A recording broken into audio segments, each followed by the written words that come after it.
la Edad Media, también llamada Medioevo, ah, quien le puso el nombre van a ser los filósofos del Renacimiento. Justamente le ponen ese nombre como una crítica, ¿no? Es como de, aquí no pasó nada. Una crítica hacia la iglesia en específico, y justamente como en el Renacimiento es un nacimiento de una filosofía más humanista y laica, como no les gusta la parte de que en la Edad Media la iglesia dominaba tanto, le van a poner este nombre, ¿no? Como de aquí no hubo realmente un avance entre la Edad Antigua y nosotros, que fueron 1000 años de Edad Media. La Edad Media sí hubo un gran avance, y justamente muchos definirán la Edad Media como una época de preparación intelectual e incluso emocional de la humanidad para lo que se iba a venir, ¿no? Que va a ser todo el proceso de la Ilustración y Revolución Francesa y shalala, la modernidad. En la Edad Media, básicamente lo que se va a desarrollar va a ser filosofía en el cristianismo. Los grandes exponentes de la Edad Media van a ser San Agustín de Hipona y Santo Tomás de Aquino. Esos van a ser los grandes filósofos de la Edad Media. Ok, entonces, empecemos con San Agustín de Hipona.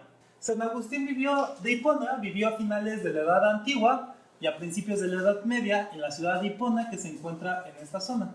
Si ustedes se acuerdan en historia, eso es el Mediterráneo. Esta zona es parte del Imperio Romano de Occidente. Entonces, cuando cae el Imperio Romano de Occidente, pues San Agustín va a vivir un gran cambio político y social, lo cual va a haber pues, una gran crisis en esta época, y pues propio de la época, de los hombres de crisis, pues van a tratar de mantener como cierta paz, cierta tranquilidad, y pues en su filosofía se va a ver toda esta situación. San Agustín es influido por 4 vertientes filosóficas. El maniqueísmo, que dice que todo está en extremo, que solo existen extremos básicamente, el bien y el mal, arriba y abajo, lo material y lo divino. Por eso se llama maniqueísmo. Y no sé si alguna vez han escuchado que usan el argumento, el adjetivo, es que tal persona es maniquea, porque solo ve como un lado u otro, como blanco y oscuro, no existe las tonalidades de grises. Los maniqueos ven así el mundo, más o menos. El estoicismo, que ya habíamos visto, que básicamente lo que dicen los estoicos es, si puedes cambiar algo, cámbialo, y si no, pues acéptalo y no te preocupes. Visiones neoplatónicas, es decir, toda esta visión del mundo de las ideas, el mundo material, la separación entre el mundo de las ideas y el mundo de los sentidos, y la visión cristiana, que va a estar desarrollada durante esta época. San Agustín de Hipona no siempre va a ser lo que vamos a ver de su filosofía. De hecho, su filosofía va cambiando un poco durante el tiempo. Vamos a decir que San Agustín cristianizó a Platón. Si voy muy rápido, me avisa. Voy más lento. Lo que Platón define como el mundo de las ideas, San Agustín diría que es Dios o el mundo de Dios, ¿va? Y justamente, si se acuerdan, Platón había dicho que la parte de nosotros que vivía en el mundo había una parte de nosotros, el alma, por decirlo de alguna forma, que vivía en el mundo de las ideas, y que ahí aprendía todo, y cuando llegaba al mundo de los sentidos, lo que trataba de hacer es reconocer lo que ya sabía del mundo de las ideas. Entonces, justamente, como el alma vive en el mundo de las ideas, y el mundo de las ideas es Dios, pues aquí es donde va a empezar a encontrar estas conexiones entre Platón y el cristianismo. Él va a decir que la buena voluntad es obra de Dios y la mala voluntad es desviarse de la obra de Dios, ¿no? Justamente aquí se va a ver la visión maniquea de su filosofía. Y San Agustín, lo mismo que los griegos, y justamente aquí se va a ver la parte estoica, es que el destino ya está escrito y que nosotros no podemos cambiarlos y tampoco nos debemos de enojar con ese destino. Ya en esta época va a haber muchas discusiones sobre Dios. Déjame ver si me falta algo. ¿Qué problemas van a haber con Dios? Para empezar, el problema del bien y el mal, ¿no? Incluso durante esta época se va a dar un argumento de por qué Dios no existe, y si Dios existe es malo, que es justamente el dilema del mal, se va a estar discutiendo mucho. Por ejemplo, ¿cuál es el argumento de que Dios o bien no existe o bien Dios, si existe, es malo? Dice, nosotros podemos definir que Dios es todopoderoso y que es bueno, ¿va? Y entonces, diría el primer argumento, Dios es todopoderoso, entonces todo lo puede, pero existe el mal. Entonces existen dos razones, hay dos razones por las que podría existir el mal. Porque Dios no puede eliminar el mal o porque Dios no quiere eliminar el mal. Si no puede eliminar el mal, no es todopoderoso y entonces la idea de Dios se cae. Y si puede eliminar el mal y no quiere eliminarlo, significa que es malo. Y si lo puede y quiere, entonces ¿por qué no lo hace? Esas serían como las vertientes que encuentran con este argumento, y por ende la discusión es que Dios no existe o Dios es malo. Justamente San Agustín va a decir, no, más bien lo malo es la falta de Dios. Lo que es malo es porque no quiere aceptar a Dios. Y la otra discusión es sobre el juicio final, ¿no? Sobre el cristianismo, el juicio final de si nosotros estamos destinados para ir al cielo o ir al infierno, o nos ganamos en vida el ir al cielo o ir al infierno. Él va a decir que ya nosotros desde que nacemos, como Dios es todopoderoso y omnisciente y omnisabiente, lo sabe todo y lo siente todo. Entonces, desde el momento que naces, existe el argumento de, pues sí, desde el momento que naces, Dios ya sabe todo. Entonces ya sabe todo sobre tu vida. Por ende, va a saber si eres bueno o eres malo. Y desde que naciste, entonces Dios ya sabe, porque Él te hizo, si vas a ir al cielo o al infierno. Él ya lo decidió. Y no hay forma de escapar de esa decisión, porque Él es el único que puede cambiar las cosas, ¿no? Pero no tiene sentido que tú quieras cambiarlo, porque pues ya estuvo definido. Entonces, esa es la parte de que el destino está escrito, ¿no? Muy griego en ese sentido, ¿no? Muy de tragedia griega. Y muchas personas estaban enojados con este argumento, ¿no? De si Dios ya sabe desde el principio si voy a ser castigado y me voy al infierno, o no voy a ser castigado y me voy a ir al cielo o al purgatorio, ¿por qué me hace sufrir todo el proceso de esta vida, ¿no? Acuérdense, San Agustín en ese momento está en la crisis romana, acaba de colapsar el Imperio Romano. Entonces todo el mundo, cuando hay crisis tan grandes, normalmente entran como en cierta desesperación. Y entonces San Agustín diría, una persona que hace cerámica, él decide desde el principio en qué se va a convertir el barro, si se va a convertir en un plato, en un jarrón, en una vasija, etc. Sería lógico que la arcilla se enojara de lo que se va a convertir. O sea, al final la arcilla no es quien se va a moldear solita, alguien la está moldeando. Entonces quien tiene el poder de decisión en este caso es el alfarero, nadie más. Entonces la arcilla no tiene ni el derecho ni tiene sentido de que se enoje, porque al final no es su decisión el convertirse en una cosa u otra, sino es decisión del alfarero. Un argumento similar es lo que va a utilizar Agustín para decirle a las personas que no se tienen que enojar con Dios, si Dios ya desde el principio decidió si vas a ir al cielo o al infierno, porque al final nosotros no seríamos más que esa arcilla, ¿no? Y nosotros no decidimos en qué convertirnos, quien decidió en qué nos vamos a convertir es Dios. Entonces, en lo que Dios nos quiere utilizar, sería tonto que nosotros quisiéramos modificar, y sabiendo que no podemos modificarlo, sería tonto enojarnos entonces. Entonces, en ese sentido, se ve la parte estoica. ¿Dudas con San Agustín de Hipona? Durante todo este periodo, San Agustín, ya muere San Agustín, y entonces esta filosofía se va a quedar durante gran parte de la Edad Media, ¿no? Y el cristianismo va a fundamentar gran parte de su desarrollo de la Edad Media en las ideas de San Agustín. Poco a poco, por cuestiones históricas, Europa va a irse modificando un montón. Si se acuerdan, les había dicho que Europa pues está la parte cristiana, pero también hay una parte judía, y eventualmente hacia el final va a haber una parte musulmana. Los judíos y los musulmanes van a estar leyendo a Aristóteles. Y entonces mucha de la filosofía aristotélica se va a mantener con el tiempo gracias a los musulmanes y a los judíos, no por la Iglesia Católica. ¿Por qué? Porque Aristóteles, como se dedicaba a la parte científica, hizo algunas, pues como que eso no era bien visto, ¿no? Porque todos eran designios de Dios, y entonces el querer interpretar a Dios no estaba como tan bien visto en esa época. Hacia finales de la Edad Media va a llegar Santo Tomás de Aquino. Santo Tomás de Aquino, diríamos que cristianizó a Aristóteles. Es decir, va a ser compatible las ideas de Aristóteles con las ideas de la cristiandad. Básicamente, el argumento que va a usar Santo Tomás de Aquino es que hay dos caminos para encontrar a Dios. El primer camino sería la fe. Es el camino más seguro. Ahí no va a haber desviación y es rápido además. El segundo camino sería la razón. Santo Tomás va a decir que por medio de la razón podemos volver a encontrarnos a Dios. Que realmente todo lo que va a encontrar la razón, al final es lo que Dios definió en este mundo. Entonces la razón por sí misma no es mala. Lo único que tenemos que saber es cómo irlo orientando. Lo que sí es que Santo Tomás va a decir que la razón tiene cierto límite. ¿Por qué?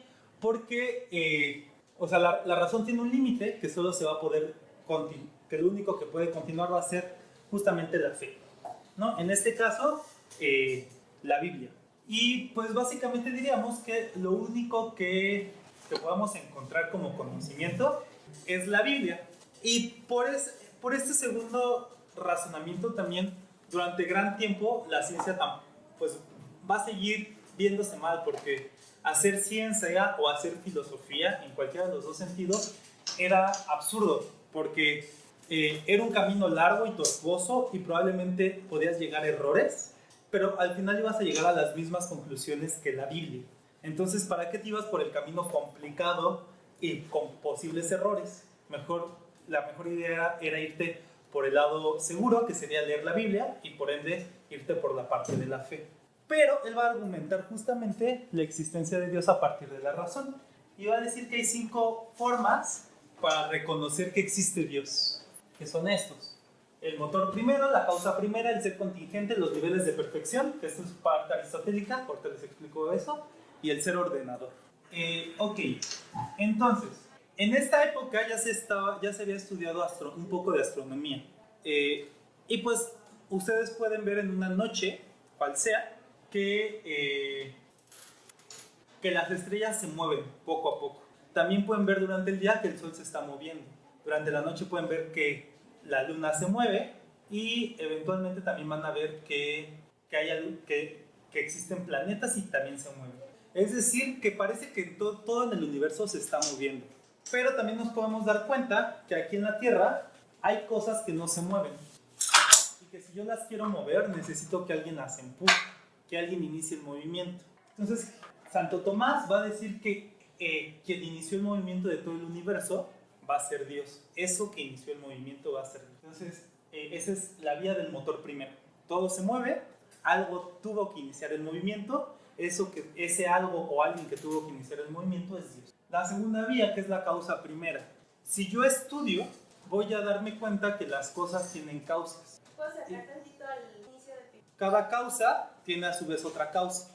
Y así podemos ir haciéndonos como un camino, ¿no? O sea, por ejemplo, vamos a hacer como bien extraños, ¿no? Hubo un choque, ¿va? ¿Por qué hubo ese choque? Porque 2 autos estaban en movimiento y se encontraron, ¿no? Entonces esta sería la causa. Los autos en movimiento se encuentran y chocaron. ¿Pero por qué estaban en movimiento? Porque unas personas se subieron, prendieron e iniciaron el movimiento. ¿Pero por qué esas personas se subieron? Porque esas personas querían ir a cierto lugar. ¿Por qué querían ir a cierto lugar? Y entonces puedo hacer una serie de causas. Es decir, para que todo pase en el mundo es porque algo lo provocó. Hay una causa de por qué pasa eso. Y me puedo ir hacia atrás, ¿no? Decir, ¿y yo por qué existo? Porque mis padres existen y me crearon, y shalala, y porque ellos existen a su vez. Y así me puedo ir siguiendo preguntando, y eventualmente en esta idea del por qué, voy a llegar a que ya no voy a encontrar un por qué, claro, porque ese por qué ya no es consciente ni tangible para nosotros. Ese por qué sería Dios. ¿no? Entonces la causa primera es Dios. Esa es la segunda forma que Santo Tomás de Aquino va a dar para reconocer la existencia de Dios. La tercera se llama el ser contingente. ¿Qué significa el ser contingente? ¿Qué significa el que algo sea contingente? Algo es contingente cuando puede pasar algo de una forma o de otra. ¿Qué es lo que hace que pase de una forma o de otra? Es justamente como un puntito, y ese punto se le llama contingencia. ¿Sí queda claro este primer concepto? La contingencia. Cuando pueden haber dos opciones, por ejemplo, mal dicho y rápido. Yo tengo una moneda y puede salir sol, digo águila, o puede salir sol. ¿Cuál sería la contingencia de esos dos eventos? El que yo lance la moneda. ¿Va? Esas dos opciones existen, pero lo que hace que exista algo o no, en este caso va a ser mi lanzamiento, ¿no? Entonces, en ese mismo sentido, los humanos somos seres contingentes. ¿En qué sentido? En que podemos existir o podemos no existir. ¿Qué es lo que hace que qué es lo que decidió que existiéramos o no? ¿Cuál fue esa contingencia?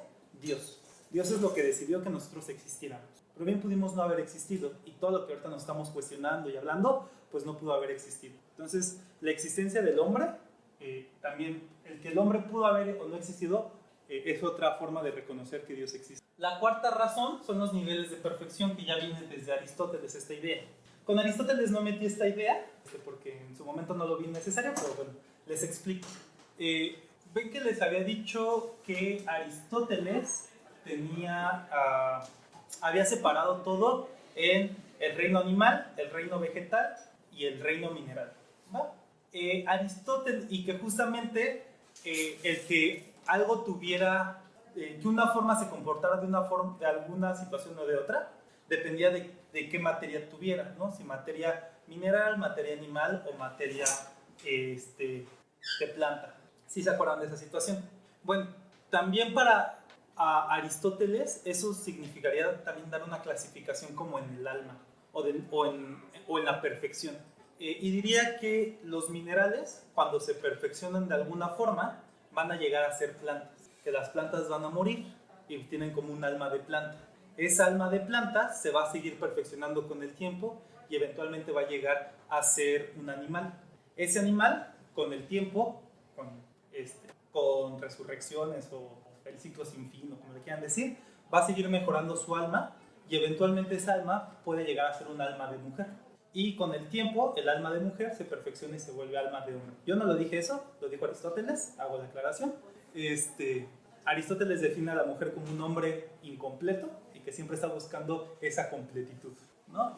Entonces, Santo Tomás va a tomar esta idea de Aristóteles y entonces diría que cuando el alma del hombre sigue desarrollándose, se puede seguir perfeccionando y llegar a almas mayores. ¿Qué es esa alma que ya no se puede seguir mejorando o que sería la cúspide de las almas? Sería Dios, ¿no? Entonces, Dios sería como lo más perfecto en la creación. Como hay cosas más perfectas que otras, si yo empiezo a comparar objetos o cosas, habrá algo que no podrá ser mejor, y entonces eso que ya no puede ser mejor es Dios. Esa sería la cuarta vía según Santo Tomás. Y la quinta vía para reconocer que existe Dios sería ver que el universo está ordenado. Es decir, que con la razón yo puedo encontrar que existen reglas que se repiten de forma constante, que existen leyes. Y esas leyes son periódicas y todo el universo las sigue. Pero, ¿quién puso esas leyes?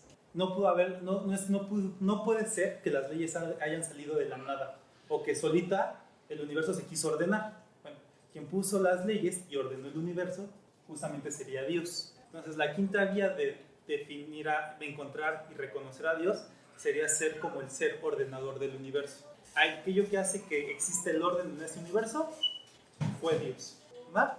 Y estas 5 causas, 5 vías de Santo Tomás, si bien la ciencia ha discutido algunas, personalmente creo que, salvo tal vez el nivel de perfección, y el ser contingente, o sea, salvo el 3 y el 4, el 1, 2 y 5 es complicado de refutar, incluso con los avances actuales de la ciencia, ¿no? O sea, el ser contingente, el ser ordenador porque nosotros existimos gracias a las leyes de la física y de la química. Pero si hubieran mínimas modificaciones en la física, en las leyes de la física, el universo podría no haber existido nunca. Si la gravedad fuera un poquito más fuerte, el Big Bang nunca hubiera sucedido.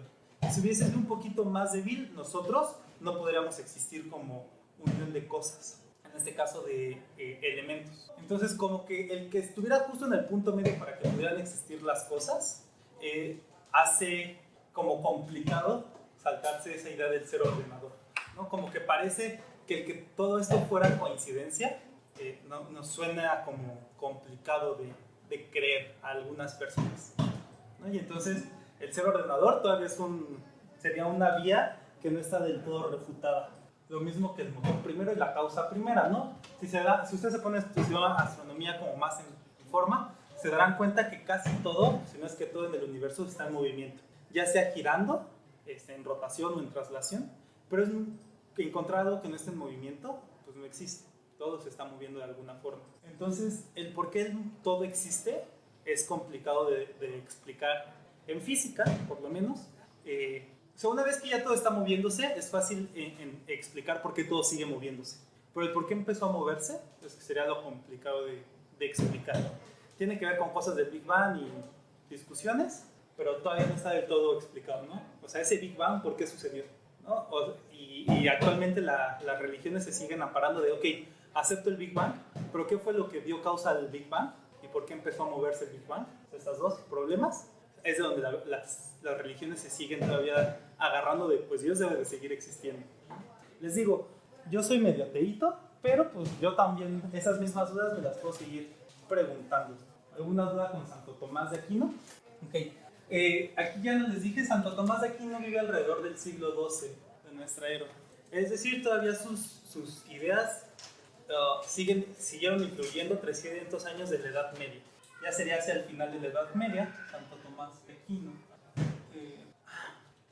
Algo que me faltó de San Agustín. El libro más importante de San Agustín de Hipona se llama Confesiones. Si ustedes lo quieren leer un día, no está tan complicado de leer. Está muy bonito. Bueno, San Agustín inicia su libro despotricando contra Dios. Porque es como un diario lo de Confesiones. Son muchos textos que los fue escribiendo conforme fue pasando el tiempo y pues te das cuenta de cómo fue desarrollándose su idea. Y justamente esta idea, la idea de que el destino no se puede cambiar y que tenemos que aceptarlo, también San Agustín al principio no lo aceptó. Y ni fácil. Y en ese libro, en el libro de Confesiones, se pueden dar cuenta de que para San Agustín el aceptar eso fue muy doloroso. Y al principio en ese libro despotrica contra Dios, porque es como de, si tú todo lo puedes, ¿por qué no cambias esto? ¿Por qué no haces que todo? Actualmente podríamos dar las mismas discusiones de por qué Dios no permite que todos lleguen al cielo, ¿no? Es como, si Dios es benevolente y nos ama y así, ¿por qué no quiere que todos lleguemos al cielo? Pues bueno, habrá discusiones, pero esas ya son como discusiones más teológicas que filosóficas o científicas, ¿no? Ya cada quien, cómo lleve su religión, pues ya es como muy personal desde mi punto de vista. ¿Alguna duda con estos dos filósofos? Ok, la próxima clase vamos a ver lo que es la modernidad. Entonces, de una vez les explico más o menos la idea de la modernidad. Déjenme apago el proyector. Nosotros actualmente estamos viviendo la contemporaneidad o también lo que muchas personas definen como la postmodernidad, es decir, lo que va después de la modernidad.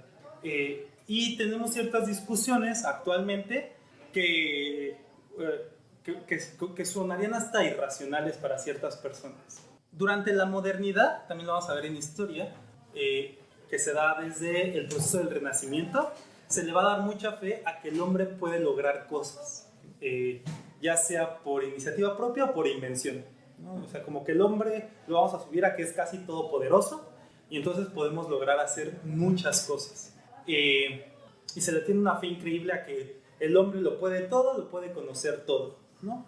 Y todo aquello que no hemos podido conocer ahorita, eventualmente llegará el momento en que logremos hacerlo. Tiene que ver mucho del humanismo, ¿no? Tiene mucho que ver con la velocidad en la que se va a empezar a desarrollar la ciencia a partir de la modernidad. Se va a dar, si bien es como complicado el avance de la ciencia, más porque los hombres no queremos desechar nuestras ideas viejas que por otras cosas. Eso le va a dar como mucha fe en los hombres, a grandes filósofos. Y la modernidad básicamente es tener fe en que las personas vamos a llegar a las verdades absolutas en algún momento de nuestra historia. Es decir, vamos a poder conocerlo todo y entenderlo todo, y por ende vamos a poder lograrlo todo. No, actualmente yo no podría saber si eso es cierto, si es tan cierto como viene. Y por ende, por ejemplo, la visión de Marx, que vamos a ver un poquito de Marx, tiene que ver con que justamente la cuestión económica puede seguir mejorando, que el capitalismo no es lo mejor y que puede seguir mejorando, y Marx va a definir que eso mejor sería las visiones comunistas. Buenas tardes, para información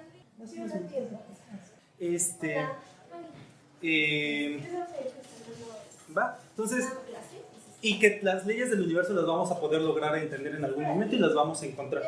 Entonces, estas visiones serían el modernismo, el que el hombre todo lo puede entender, todo lo puede lograr.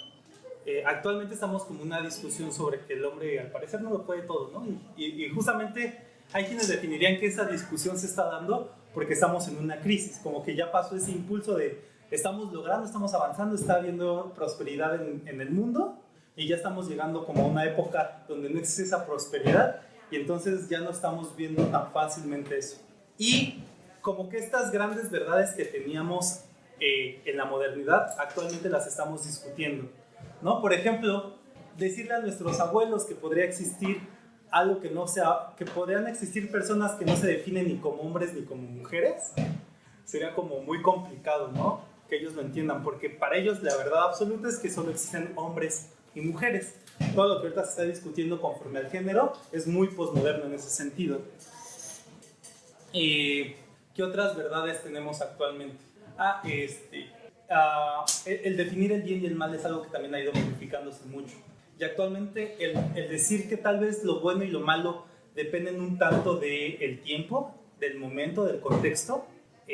Si se lo decimos igual a alguien de hace 100 años, sonaría raro. Por ejemplo, mi bisabuela decía que lo bueno es siempre bueno y lo malo siempre es malo, y que no tendríamos que perder de vista eso, ¿no? Porque vendrá gente, porque ella decía, uy, mi bisabuela de repente hablaba muy profundamente con mi madre, decía que eso de que ahora quieran cambiar lo que es bueno y es malo, no tiene sentido, ¿no?